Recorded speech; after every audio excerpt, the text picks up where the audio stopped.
this is where the market is going. Whether you like it or not, we have to face some facts here. If you want your business to continue to compete in the market, you're going to have to give the market what it wants. Welcome to A Different Practice. I'm your host, Lauren Lester, and I'm obsessed with all things business, well-being, and optimizing the practice of law for solo and small firm lawyers. I started my solo practice right out of law school, built it from the ground up, and now work 4 days a week while earning well over 6 figures. I'm here to share tangible, concrete tips and resources for ditching the legal profession's antiquated approach and building a law practice that optimizes growth and enjoyment. Think of this as grabbing coffee with your work bestie, mixed with all the stuff they didn't teach you in law school about how to run a business. Pull up a seat, grab a cup, and get ready to be encouraged and challenged. This is A Different Practice. Hi everyone, and welcome to another episode of A Different Practice. This might surprise you. Adobe recently did a study that showed that just over 40% of Americans are using, get this, TikTok as a search engine. Now, this certainly skews towards younger generations. Gen Z was at 64% and millennials were at 49%, but it starts to show a trend that's emerging. And when Adobe asked, what are users using TikTok as a search engine for? Why are they gravitating towards that versus, say, Google? What they found is that what users most liked about video content was the short format, that it made information more digestible. So they're moving away from plain text. Now, this is just the start of this trend. The vast majority of users still found Google to be the most helpful when searching for info, followed by YouTube, again, video content. But there was a trend emerging here. And I wouldn't be surprised if because of this upcoming trend, Google continues to adjust what it displays in its search results to show more and more video. So you might be thinking, why the heck should I care about this as a solo or small firm lawyer? It's important because this is where the market is going. Whether you like it or not, we have to face some facts here. If you want your business to continue to compete in the market, you're going to have to give the market what it wants. And I know that it's super uncomfortable because you may not know much about it, or you might feel really silly making videos. And I totally understand because I've been there. I also can't deny, though, what the data is telling us and where the market is going. So we can either choose to bury our head in the sand, and for some time, you'll likely be okay. This is not going to be something that changes tomorrow, but at some point you will feel the wave coming. And so you have to ask yourself, do you want to be in front of it or be swept away by it? The reason that video is so powerful and is where the market is moving is found right in those data results from Adobe. When they asked users, why are you gravitating towards TikTok or YouTube for getting information? Consumers like how it's just easier to digest information through video. Certainly for something like making a new recipe, it's helpful to actually watch the person make it. And this is true when talking about legal issues. The legal industry is so complex. Every practice area has so much nuance to it. But if you can create short videos that make some of that information digestible, you will begin to set yourself apart and immediately stand out as a trustworthy authority. In addition to the tangible info that folks get from video, video can also help you convey intangibles as well. If you're in a practice area, let's say, that requires more compassion and empathy, you'll be able to convey that far more easily through video than you would through text and maybe, say, a blog post. It's just hard to convey compassion and empathy through text because we're reliant on the reader's interpretation. Think of the number of different ways, if you were to get a text that says, "What are you doing?" how many ways you could hear that in your head. It could certainly be, "What are you doing?" or "What are you doing?" right? Depending on our mood, where we're at, we're going to read those 4 simple words very differently. And so when a consumer comes across a blog post where maybe you were intending to show some compassion and empathy, they might read it differently. Where that's a lot harder when the consumer hears your voice, sees your intonations, watches your gestures. They really don't have to rely so much on their interpretation. They can see it in real time where you're coming from. And this goes for folks that you're trying to attract to your firm as new clients, as well as your existing customers. We don't just want to show compassion to get someone in the door and then totally forget about it and not be empathetic towards them during our entire representation. Their legal issue is still ongoing, so using video throughout the representation is a great tool to continue to show that compassion and empathy. Along these same lines, videos are just simply more personable. I'll talk about ideas for creating individual videos for clients here in a moment, because doing so is such an easy way to make the experience of working with a lawyer more personable. But just remember, no client wants to feel like they're a number in a mill, put on a conveyor belt, and just an interchangeable client at any time. We're talking about human beings here, and often human beings that are dealing with really difficult events. So we need to remember to show up first as a human for our clients and a lawyer second, and video can be such a great tool for doing that. All right, so let's go through some ideas for how to incorporate more video into your practice. We're going to focus first on ways that fall under the umbrella of client communication. So the first idea is you can record an introductory video to put on your website that introduces yourself and your firm. I've done this through a video that's titled 3 Ways to Know if Lester Law is Right for You. In this video, the consumer not only gets an idea of how I approach family law in particular, but they can self-select to see if they might be a good fit for my firm. I discuss how my clients don't want to deplete their savings to break up. They want to keep control of their case and stay out of court, and they don't want to use the court system to fight. The video itself is less than 2 minutes, and since I've posted it, I have seen an increase in folks coming to schedule a consultation with me that actually fit the type of client that I want, often because they've already watched that video and self-selected that those are goals that they also have, so they already align with the way that I want to practice. You might consider doing something similar for your firm. Remember, the focus is always on the client. My video doesn't say, this is how I work and it's all about me and look at all my accomplishments. Instead, it says, if this is what you're looking for, client, I can help you. I'm getting at the same thing here, telling my clients that I have a solution to their problem, but I'm doing so through the lens of what's important to the client. Really, I'm trying to find clients in my target market, but I'm doing so by not focusing it on me. There's a very subtle difference here, but it really does matter when you're trying to connect with a potential client.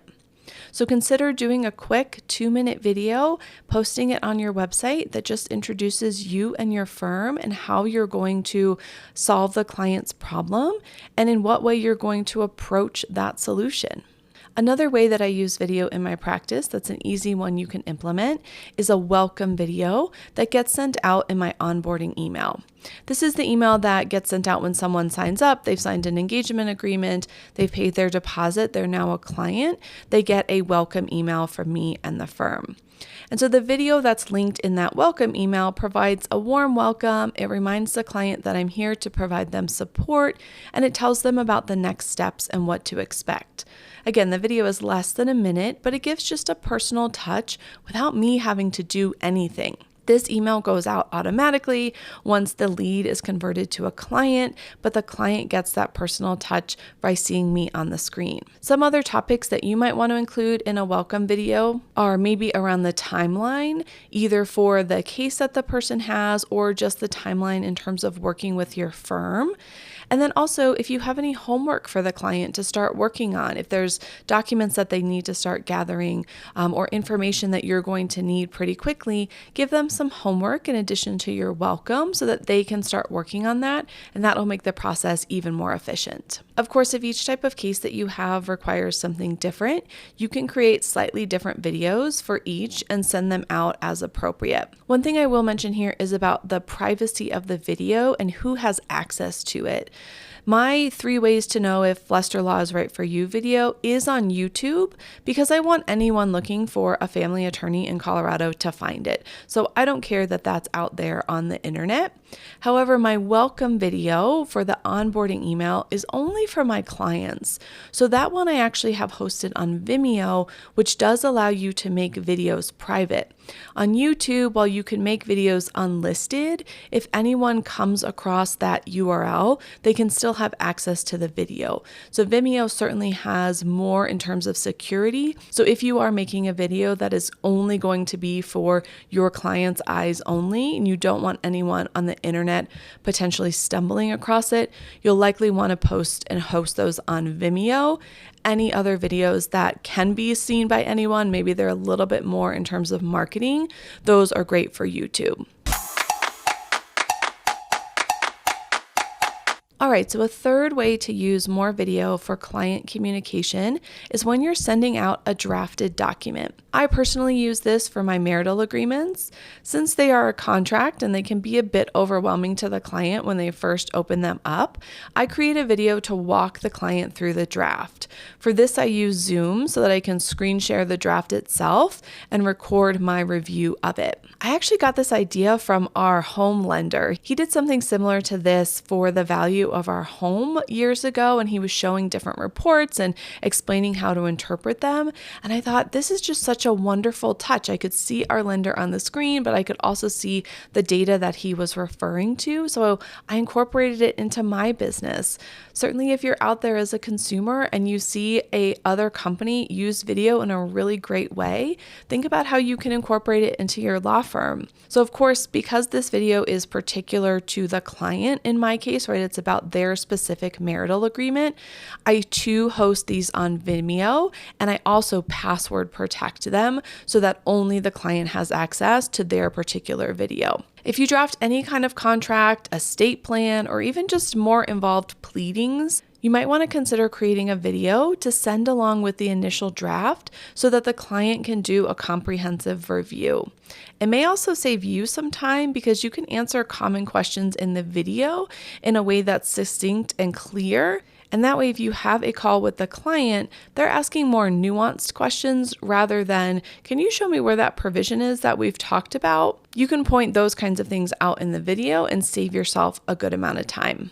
Another way to use video for client communication is to send updates through video instead of email. This can be particularly helpful when the update is a bit more detailed and requires explanation, or when the update is maybe not the best of news for the client. Sending the information or the update as a video message again will allow you to express that empathy and compassion much more effectively than if you were to send the same language in writing. Now, of course, you don't need to do a video for every update. Simple things like, this is when our next hearing is scheduled, don't need a video. That would be a little bit overkill, but if you really want to dive into video, have at it. I would only use this maybe once or twice during the representation, but when used correctly, it can be really effective and enhance the customer experience. So the last idea when thinking about using videos for client communication is to follow up after a meeting with a video message. Again, this message could summarize the meeting and spell out next steps, both for you and the client. If you don't want to make these videos individualized for each meeting, which I can understand that could be a good amount of work, you could create a generalized meeting recap video that you send out at specific points in the process that you know are going to happen in most of your cases. So maybe after you have an initial meeting with a client about the strategy for their particular case, you would send out a generalized meeting recap video that says something like, now that we've got a plan regarding the strategy of your case, our office is going to get to work over the next few weeks on identifying all of the discovery requests that we'll need to send out. Or if you had a meeting about drafting someone's estate plan, you could send out a video, a recap that says something like, now that we've met to discuss the specific details of your estate plan and how you want your gifts to be made, I'll be working on drafting the documents that put your plan in place. Look out for an update from me in the next few weeks with the drafts to review. Again, these are more generic videos that you can use for all of your clients, but it still gives your clients a nice touch that you're following up with a video. All right, so let's shift the focus to using video in your marketing efforts. Because I've made a whole episode about the benefits of using video platforms like TikTok for your business, I'm not going to go into that aspect of video marketing here. Go back and listen to episode 9 if you want a whole crash course on why sleeping on TikTok is costing your business money. Here, what I want to talk about are some other ways that you can use video to market your business. First, think about recording videos of client testimonials and reviews to put on your website and social media channels. Word of mouth and testimonials are still the #1 influential marketing tool out there. That hasn't changed probably since the beginning of time. Having someone else say, "This law firm is amazing. Lauren helped me so much. I wouldn't go work with anyone else," will immediately give your business credibility and make others want to work with you. So if you have clients who are willing to record a video testimonial or a review, take advantage of that opportunity. If you do, it's helpful to have a list of questions to ask the client off screen. So then you can edit the video together to remove your questions and stitch together the client's answers. Years ago, I read Building a Story Brand by Donald Miller, and it fundamentally changed the way that I approach marketing in my business. In this book in particular, while there are many nuggets of gold, he did talk about 5 questions to use to help to create a powerful testimonial. These would be the questions that you would want to ask your client off screen to get their responses to create that really powerful testimonial. So the 5 questions are: what was the problem you were having before you discovered our service? What did the frustration feel like as you tried to solve that problem? What was different about our service or law firm? Take us to the moment when you realized that our service was actually working to solve your problem, and tell us what life looks like now that your problem is solved or being solved. So you can see that if the client answers those questions and you put that all together, you can create a really powerful testimonial. Now, certainly you could have a client do this in writing, and that's going to have a very powerful effect still if you put those on your website, but a video is going to only ratchet it up even more. And so if you can get a few clients to be willing to provide video testimonials, either they can talk about their experience off the cuff, or if it would be helpful for your client or you, use these 5 questions to be able to craft a really great testimonial video. Another way to get your business out there is to use the live stream features that a lot of video platforms offer. You can either schedule these and promote them as a free webinar, or you can simply hop on impromptu and hit go live. Whether you plan the event or you do one unannounced, you'll want to have a plan in place for what you're going to talk about. Oftentimes, viewers will log on and ask questions, but it may take a few minutes for them to get going. So during that time, you don't just want to be sitting there staring at the camera. That doesn't make for great video content. You've got to get the dialogue going. I like to choose a topic related to my practice and have 3 to 5 questions lined up that I answer. Of course, I always give the disclaimer that this is not legal advice. I'm just providing information, and I always make sure to speak in really generic terms. But I'll pick a topic like probate and start talking about what is probate, why is it needed, what are the common misconceptions about it, and so on. And after about 5 to 10 minutes, I usually start to see questions pop up, and then of course, I'll start to answer those. Of course, you're always in control of the content that you're providing, so you're not obligated to answer every single question that comes through. Just pick the ones that you're comfortable with, and remember the purpose is to show that you are an authority in the area and that you can help explain legal concepts in a way that's understandable and helpful. Plus, if you record the live session, you can also repurpose that video by chopping it up into smaller clips and sharing them on social media, your website, or your email list. Which brings us to the final idea of incorporating video into marketing. So in addition to using clips that you've created either through live streams or just maybe other videos that you've put together providing information, you can send those out through email to answer common questions that your email marketing list might have, but you can also use video to send an update to that email list. So maybe this is something that you do once a month or once a quarter, just to provide an update about you and your practice. Of course, you always want to ensure that you're also giving your readers something of value. You don't just want to sit there and talk about yourself. Instead, you want to give them some information that they would find valuable. So has there maybe been an update in the area of law that you practice that your email list might want to know about? Can you talk about a recent case that maybe has been in the media and give your take on it? Are there housekeeping tasks your client should be doing throughout the year to keep their legal affairs up to date and in order?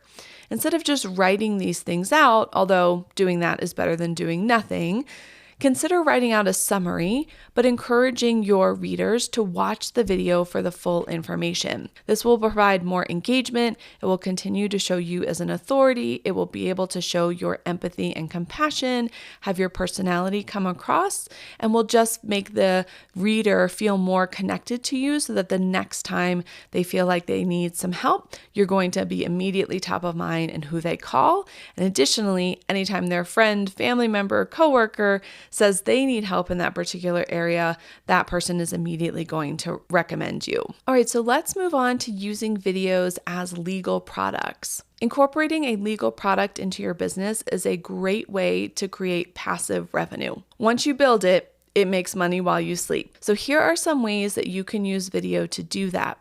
I've touched on it already, but creating short videos explaining common legal issues can be posted to your website or social media channels, which then invite viewers to check out your paid content or product that takes a deeper dive into those issues or gives the customer a tool that they can use to solve their legal problem on their own. You could develop a video FAQ library addressing legal questions. Maybe there's a few free videos that you give to folks so that they get a taste of the value you're providing.